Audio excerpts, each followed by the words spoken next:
नमस्ते बच्चों, कक्षा 8 विषय विज्ञान और लेसन है 9वां। इसके अपने क्वेश्चन उत्तर देखने हैं। तो देखो, पहला क्वेश्चन क्या दे रखा है कि सजीवों के लिए जनन क्यों महत्वपूर्ण है। तो जनन क्यों महत्वपूर्ण है? अपनी पीढ़ी की निरंतरता को बनाए रखने के लिए, अपने जैसे समान गुणों वाले दूसरे जीवों की उत्पत्ति के लिए जनन महत्वपूर्ण है। मनुष्य में निषेचन के प्रक्रम को समझाइए। इस क्वेश्चन को भी आप देखोगे। देखो, इससे पहले अपना तीसरा क्वेश्चन देखते हैं। क्या दिया है कि आंतरिक निषेचन होता है। तो आंतरिक निषेचन मादा के शरीर में होता है। एक टैडपोल जिस प्रक्रम द्वारा वयस्क में विकसित होता है वह क्या कहलाता है? कायांतरण कहलाता है। कायांतरण। एक युग्मनज में पाए जाने वाले केंद्रकों की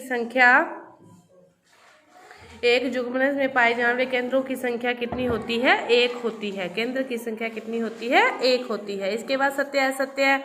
चौथा क्वेश्चन देखो कि अंडप्रजक जंतु विकसित शिशु को जन्म देते हैं। अंडप्रजक जंतु अंडे देते हैं।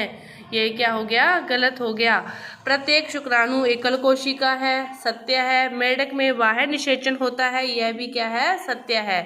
वह कोशिका जो मनुष्य में नए जीवन का प्रारंभ कहलाती है। जुग्मक कहलाती है। नहीं, यह गलत है। निषेचन के पश्चात दिया गया अंडा एकल कोशिका होता है। सत्य है। अमीबा मुकुलन द्वारा जनन करता है। असत्य है। द्विविखंडन द्वारा करता है। अलैंगिक जनन में भी निषेचन आवश्यक है। नहीं, द्विविखंडन अलैंगिक जनन की विधि है। सत्य है। निषेचन के परिणाम स्वरूप युग्मनज बनता है। सत्य है। और भ्रूण एकल कोशिका का बना होता है। नहीं, भ्रूण एक कोशिका का बना नहीं होता। इसके बाद देखो 5वां क्वेश्चन कि युग्मनज और गर्भ में 2 भिन्नताएं बताइए। जो युग्मनज होते हैं वो तो शुक्राणु व अंडाणु का संलयन होता है, उन दोनों का जुड़ना होता है। और युग्मनज क्या होता है? एकल कोशिका होता है। युग्मनज एकल कोशिका होता है। लेकिन गर्भ क्या होता है? ये भ्रूण की अवस्था है जिसमें अपने उसके अंगों को पहचान सकते हैं और यह बहुकोशिकीय होता है।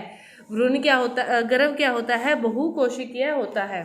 इसके बाद देखो 6ठा क्वेश्चन, अलैंगिक जनन की परिभाषा और जंतुओं में अलैंगिक जनन की 2 विधियों का वर्णन।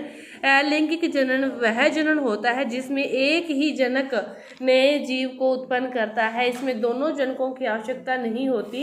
एक ही जनक नए जीव की उत्पत्ति करता है, उसे कहते हैं अलैंगिक जनन। और इसके अंदर जो 2 विधियां हैं उसमें पहली अपने पढ़ेंगे मुकुलन। मुकुलन हाइड्रा में मुकुलन पाया जाता है।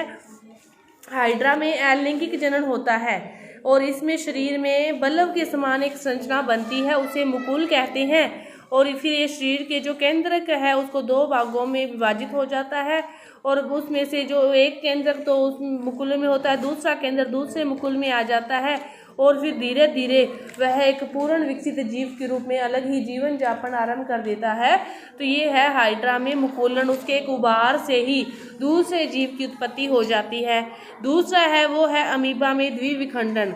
अमीबा में क्या होता है? द्विविखंडन होता है।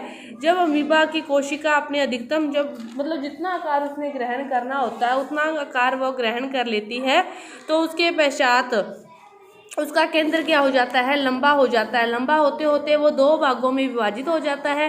फिर वो अलग अलग चला जाता है और फिर इस तरह अमीबा भी 2 भागों में विभाजित होकर पूरा विखंडित हो जाता है और एक अमीबा से 2 अमीबा का इस प्रकार निर्माण होता है।